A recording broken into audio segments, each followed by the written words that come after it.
제가 손절하면 계속 오르니까 차라리 손절 안 해야겠다 잠깐. 그리고 지금 손절하면 손실액이 너무 크니까 네네. 살짝 반등했을 때 팔자. 만약에 대응을 못한 상황이에요. 저 같은 투자자분들이 분명 있으실 텐데 어떻게 대응하면 좋을지. 만약에 대응을 못했다면, 내가 추세 추종을 한다면 오늘 방송 끝나자마자 매도를 하셔야죠. 지금 주가가 내려갔잖아요. 또 올라갈 수도 있어요. 그럼 올라가면 그때 사면 되죠. 꼭질 수도 있고 상투 잡아서 양반될 수도 있는데 그거는 모르는 거예요. 추세라는 건 아무도 모르는 겁니다. 주가의 흐름이 갈지는. 펀드멘탈에 이상이 없고 다시 돌파가 되면 비싸게 살 수 있는 용기가 필요한 거고. 안녕하세요, 깡토입니다. 깡토의 추세 추정에 오신 걸 환영합니다. 안녕하세요. 안녕하세요. 피디님 오랜만이에요. 제가 감기에 걸려가지고 에어컨 밑에 있었구나. 에어컨을 켜고 잠들어서 감기에 걸려버렸습니다. 벌써부터 에어컨 켜고 더운가 봐요? 네, 덥습니다. 계좌는 춥습니다. 그럴 것 같아요. 계좌가 너무 추운 것 같아요. 너무 힘들어요, 요즘. 보기만 해도 막 소름 돋던데. 더우면 HTS 딱 키면 바로 시원해요. 저도 그 방법을 한번 사용해 보겠습니다. 상반기가 끝났잖아요. 그동안 수많은 실수들을 했더라고요. 지금 A4용지 2장이 꽉꽉 채워져 있는데 좀 정리를 해봤습니다. 제가 매매 복귀를 하면서 하반기에는 사람이 돼야겠다. 사람이 아니었어요? 지금 다 까먹었어요. 어느 정도. 사실 제가 말씀 못 드린 게 있는데 어느 정도 심각해요? 죽었어요? 지금 계좌 추정 자산 기준으로 한 20%? 20%? 70%까지 수익이 났잖아요. 23? 23%? 23이나 20이나 지금 절반 넘게 까먹었네. 도대체 어디 갔어 수익? 최근에 잘못한 게 하나 있거든요. 거기까지만 딱 말하고 이제 복귀 시작하면 될 것 같아요. 상반기 실수예요, 상반기 실수. 네네, 알겠어요. 그러니까 하반기 뭐를 안 할게요. 저 그냥 얘기해요. 편하게 얘기해요. 최근에 또 주도주 쏠림이 심했잖아요. 그래서 제가 그때 삼성전자랑 하이닉스에 진입했다고 말씀드렸던 것 같은데, 제가 삼성전자 하이닉스를 요즘에 들어갔는데 그때 한번 이렇게 오르고 크게 떨어졌던 적이 있어요. 근데 그때 너무 무서운 거예요. 왜냐면 제가 하이닉스를 벌써 2번인가 3번 손절한 경험이 있잖아요. 그래서 이제 더 이상 잃지 않아야겠다라는 마음으로 그랬으면 안 되는데 그냥 1, 2% 수익을 보고 다 팔아버렸어요. 네네. 너무 무서워가지고. 네네. 근데 다음날 또 귀신같이 오르는 거예요. 팔기 전에서 전화 주세요. 살 때도 전화 주고 팔 때도 전화 주고. 네. 그렇네요. 제가 사면은 또 네네. 떨어지고 팔면 오르니까 또 귀신같이 오른 거죠. 그래서 또 그냥 진입을 해버렸습니다. 언제요? 한 요쯤? 근데 이제 또 귀신같이 떨어지는 거죠. 근데 문제는 뭐냐면 대응을 못했어. 그럼 너무 작게 얘기해서 안 들려요. 녹화 중인데도 바로 옆에 있는데도 안 들려요. 대응을 못했어요, 제가. 그래서 어떻게 됐어요? 손절을 못하고 떨어져가지고 마이너스 한 23%까지 봤거든요, 눈으로. 23%요?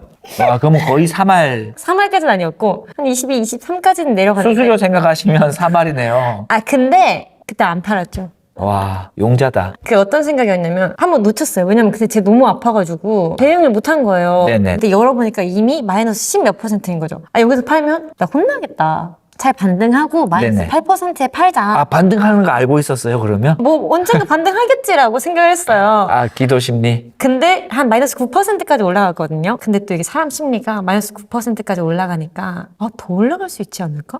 이제부터 다시 추세추종을 시작해야겠다 해서 기다리다가 지금 이 지경까지. 저 카메라 우선 끄고 좀 때려야 될 것 같은데. 근데 이걸 제가 분명히 많은 시청자분들께서 저처럼 못 팔지 않았을까? 정말로 이거를 팔 수 있는 사람이 몇 명이나 될까? 오르고 내리고 오르고 내리고 하루마다 이렇게 등락이 반복되는 이 시장에 다음날 오를 것 같은데 오늘 팔 수 있는 용기를 가진 사람이 얼마나 될까? 라는 생각을 한 거죠. 이거 뭔가 그럴싸한데. 근데 진짜로 일부러 안 판 게 아니고 나도 그 감정을 알아야 내가 더 많은 도움을 줄 수 있으니까. 그래요. 네네. 시청자를 위해서 그렇게 감내하신 거군요. 당연하죠. 제가 와, 이거를 원칙이 있는데 그걸 왜 안 지키겠어요? 네네. 네. 우리 PD님 최고인 것 같아요. 그쵸. 네네. 감사합니다. 와. 제가 또 하반기에는 잘하는 모습을 보여드리고 싶어서 상반기까지만 이런 실수를 해야겠다. 그래서 상반기 마지막 실수.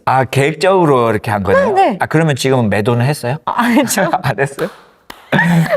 지금 못해요. 왜요? 지금 마이너스 18%여가지고. 18%든 뭐든 21이평선 하회해서 내려가고 있잖아요. 어떤 느낌이냐면 제가 손절하면 계속 오르니까 차라리 손절 안 해야겠다 잠깐. 그리고 지금 손절하면 손실액이 너무 크니까 네네. 차라리 살짝 반등했을 때 팔자. 어떻게 대응 방법은 없나요? 누구나 그럴싸한 계획은 있어요. 처음 하기 전까지. 어떻게 될지는 이건 알 수 없는 거잖아요. 항상 얘기하잖아요. 예언가가 되면 안 된다고. 주가가 어떻게 움직일지 우리가 어떻게 합니까? 물론 반도체 사이클이 안 꺾였고 장기적으로는 우상향할 수 있겠지만은 우상향이라는 건 장기적인 거잖아요. 단기적으로 더 빠질지 횡보가 나올지 조정이 나올지 아무도 모르는 겁니다. 네. 그래서 대응을 하자라는 건데 대응이 한 발이 아니라 뭐 수십 발을 늘리신 것 같아요. 네.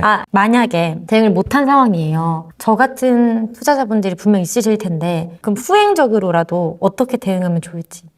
만약에 대응을 못했다면 내가 추세 추종을 한다면 네. 오늘 방송 끝나자마자 매도를 하셔야죠. 규칙은 지키라고 있는 겁니다. 어기는 건 규칙이 아니잖아요. 아니 그치만 지금 팔면 지금 주가가 내려갔잖아요. 또 올라갈 수도 있어요. 그러면 올라가면 그때 사면 되죠. 물론 그게 꼭지일 수도 있고 상투 잡아서 양반될 수도 있는데 그거는 모르는 거예요. 추세라는 건 아무도 모르는 겁니다. 주가의 흐름이 갈지는. 펀드멘탈에 이상이 없고 이렇게 나왔을 때 다시 돌파가 되면 비싸게 살 수 있는 용기가 필요한 거고 그게 PD님이 탑재가 됐다라고 생각했는데 아직 탑재가 덜 된 것 같아요. 비싸게 산 용기는 있어요. 싸게 팔 용기가 없는 거죠. 그러면 제가 봤을 때 PD님은 너무 비싸게 사요. 돌파할 때 사라고 했는데 남들보다 한 10몇 %씩 항상 더 프리미엄을 주고 그건 용기가 아니라 남들보다 너무 비싸게 사요. 직장인의 어쩔 수 없는 걸 이해는 하지만 충분히 예약 매매로 다 할 수 있는 거니까 밤에 자기 전에 한 번만 체크해서 걸어 놓으시면 남들과 같은 비슷한 가격에 다 사실 수 있습니다.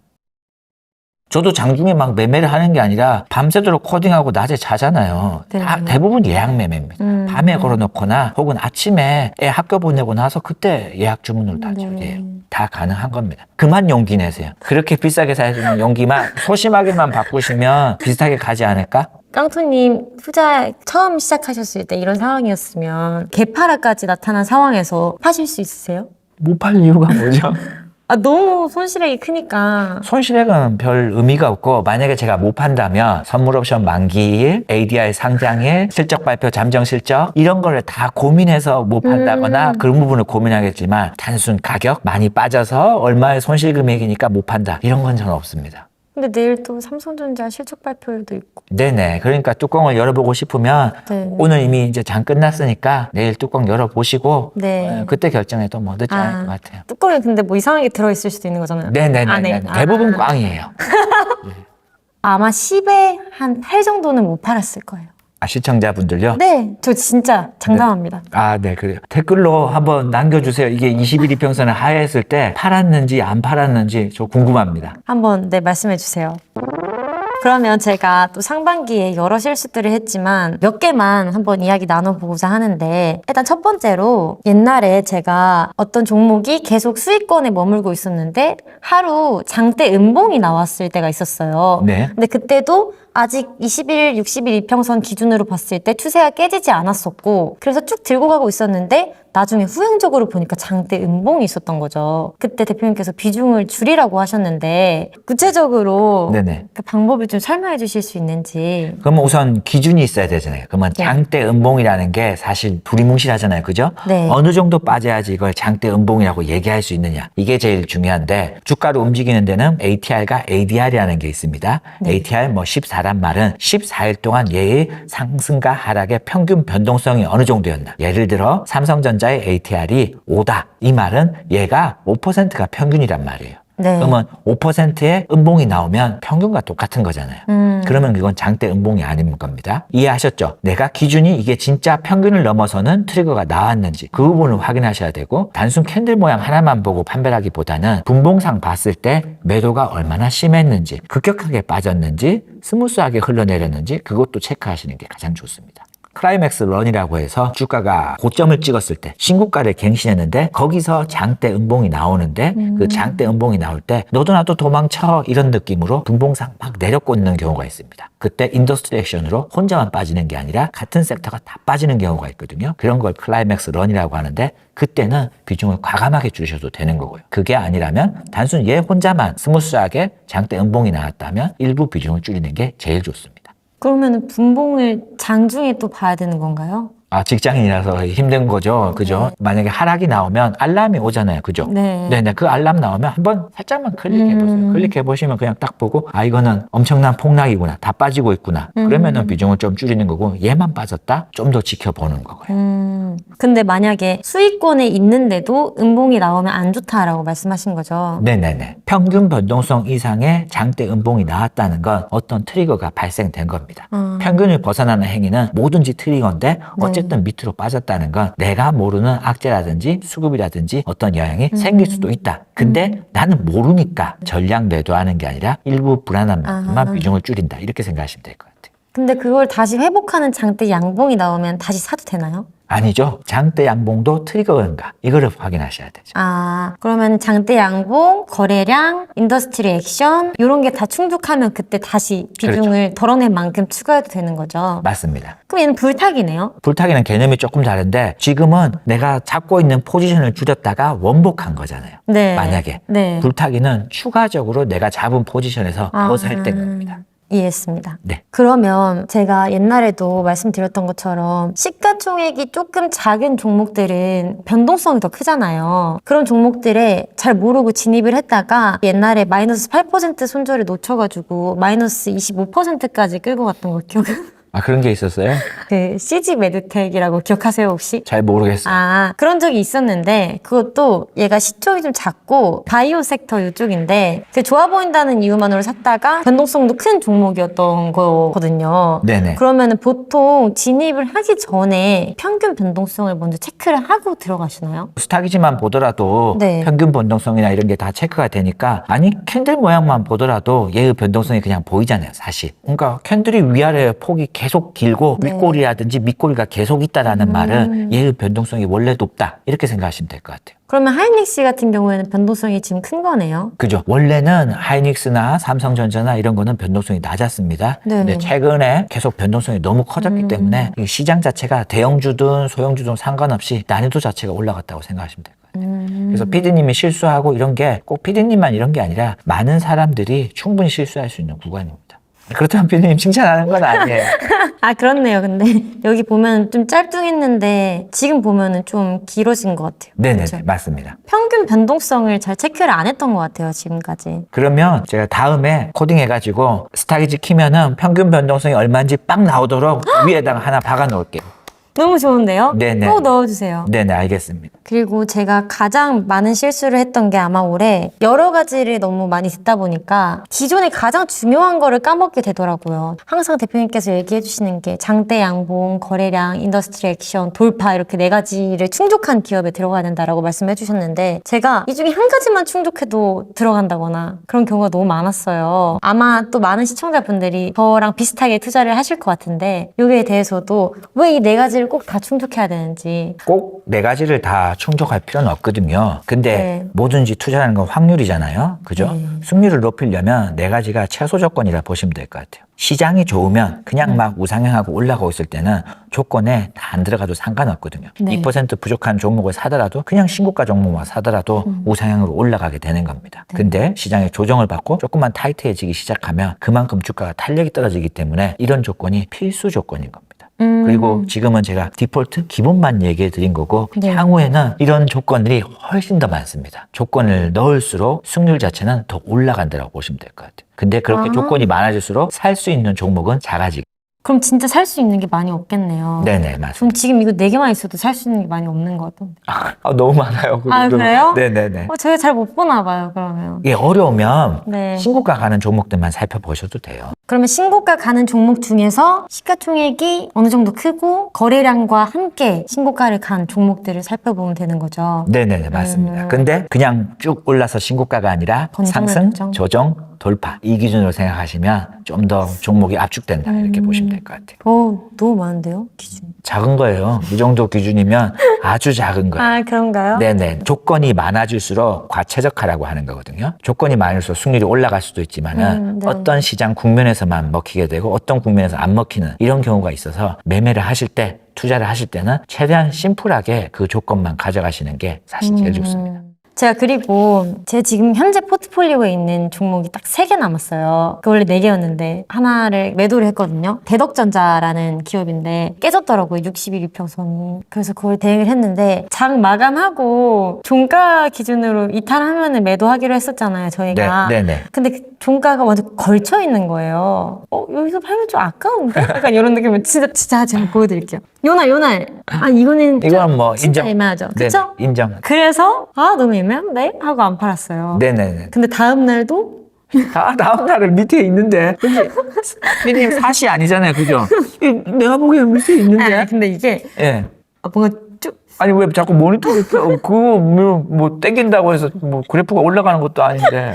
이게 지금 밑꼬리가 좀 길잖아요. 네. 이거 매수세가 좀 강하다. 어디서 그런 잘못된 걸 배웠어요? 어디서 그런 아니, 잘못된 못된 거를 또 지금 배워왔어요? 여기까지 내려갔다가 지금 올라온 거잖아요, 얘가. 네네, 말아 올렸네요. 네네. 살려는 사람들이 많았구나. 네네네. 그래서 그 다음날 이렇게 다 죽었구나. 캔들 하나로 판별할 수 없습니다. 그쵸. 네네. 근데 첫날에 이평선을 약간 지켜주는, 하여튼 애매한 걸친 거, 네. 그거는 그 다음날 결정하셔도 상관없습니다. 그쵸. 네네네. 사실 누가 봐도 애매한 거기 때문에. 이것도 사실 누가 봐도 좀 애매해요. 그건 아니에요. 네, 그날은 누가 봐도 정확한 날인 거고. 이거는 깨진 건가요? 네네, 깨졌네요. 밑에 있네요. 아쉽다. 그러면 언제 사면 될까요? 향후에 만약에 다시 산다라고 한다면 네. 요즘? 맞습니다.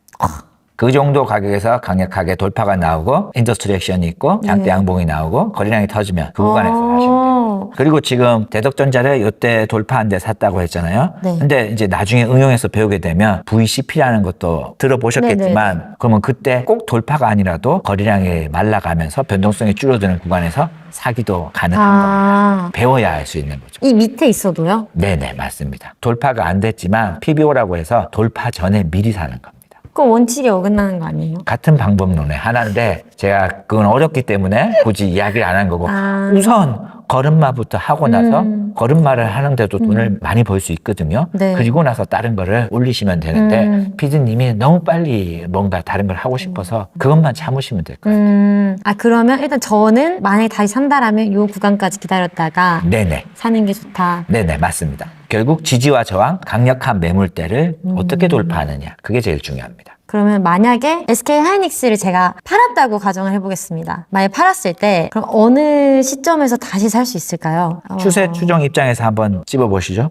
한 요쯤? 네.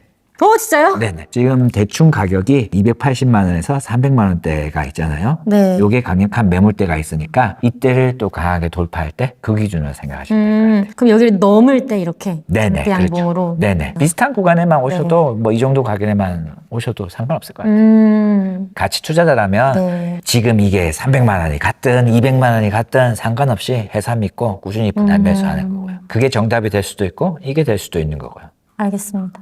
오늘은 피디님과 그동안 매매했던 내역에 대해서 살짝 살펴봤는데요. 사실 카메라가 꺼질 때 때리거나 이런 거는 전혀 없습니다. 오해 안 하셨으면 좋겠어요. 항상 저 좋게 얘기하고 있는 거고요. 다음번에 피디님이 더 잘할 수 있고 상반기에 실수했던 거 하반기에는 절대 그렇게 하지 않겠다고 합니다. 피디님이 실수한 거는 여러분들을 위해서 먼저 체험을 한 거고 보셨으니까 시청자분들은 그런 실수를 다시 안 하셨으면 좋겠어요.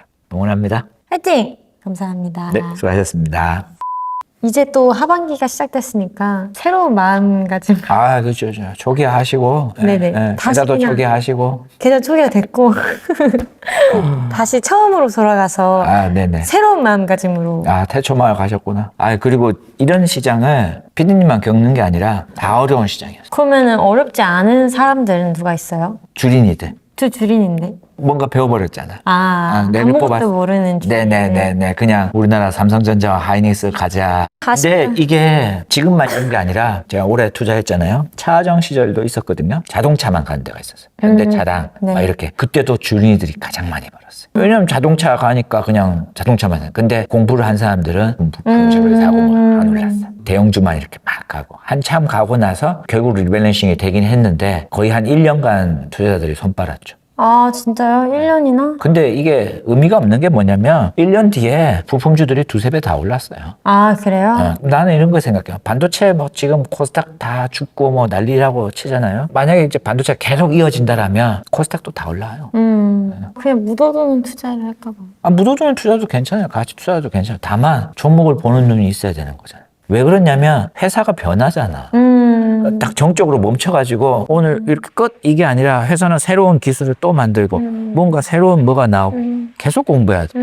옛날에 전기차가 있었어요? 없잖아요. 그럼 내연기관 공부 얼마나 많이 해서 자동차의 부품이 어떻게 되고 내연기관 뭐가 마진이 좋고 누가 기술력이 있고 이래 다 무용지물이에요. 아, 전기차 나오면서 또 전기차 새로 공부해야 되는. 예, 반도체도 다 똑같은 반도체 아니잖아요. HBM 이번에 처음 들은 거잖아요. 그죠? 쉽게 생각해서 이 터치 옛날에 보면 강압식이 있고 전정식이 있었어. 애플이 손가락으로 누르느냐 옛날 내비게이션 하듯이 손톱으로 크게 누르느냐. 옛날에 그랬어요? 아니 저 때는 옛날에 원래 그랬어.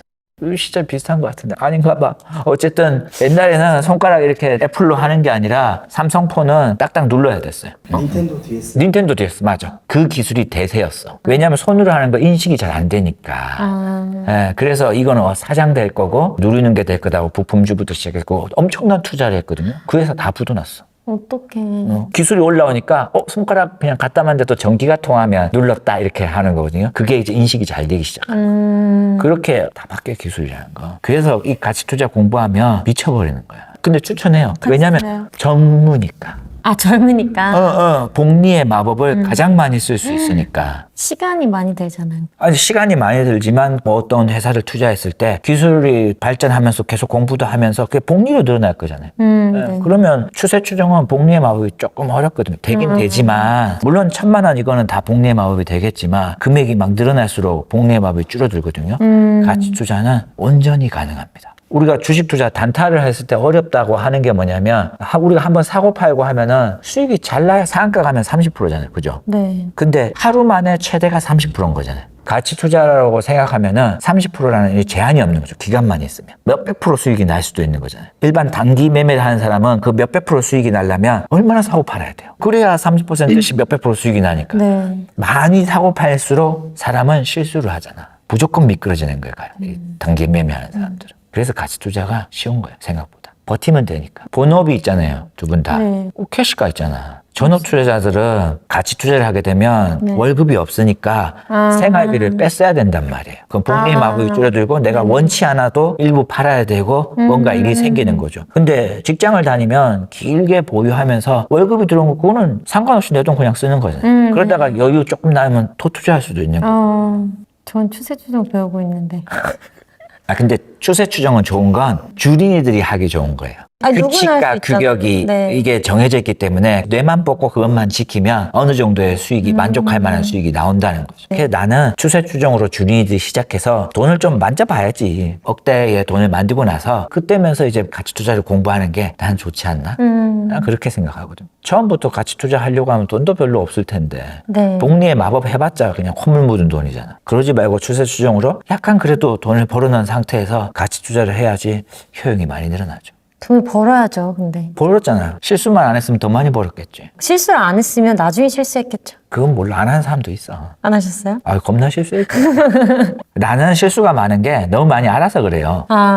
이거와 이거가 지식이 상충되니까 어떤 걸 선택해야 될지 몰라서 그런 실수를 많이 한 거예요. 근데 지금은 이제 정형화를 시킨 거잖아요. 예를 들어 점진 분석 막 설명하면은 어렵잖아요. 네. 뭔가 어렵고 막 이렇잖아요. 근데 사실은 아주 쉬운 게 시장이 좋으면 비중을 늘려라. 시장이 나쁘면 비중을 줄여라. 누구나 다 아는 거잖아요. 그거를 규칙으로 만든 것 뿐이에요. 그러면 시장이 좋다 나쁘다를 뭘로 판별할 수 있는데 시장이 좋을 때는 자주 성공하더라. 많이 성공하더라. 성공률이 올라가는 걸 보고 그러면 성공률이 올라갈 때마다 비중을 늘려야겠다. 그게 점진적 배팅이에요. 실패가 될 때마다 비중을 줄여야겠다. 그게 다예요. 그런 부분이 다 빠지고 설명을 하니까 단어도 어렵고 막 이러니까 어려워 보이는 거지.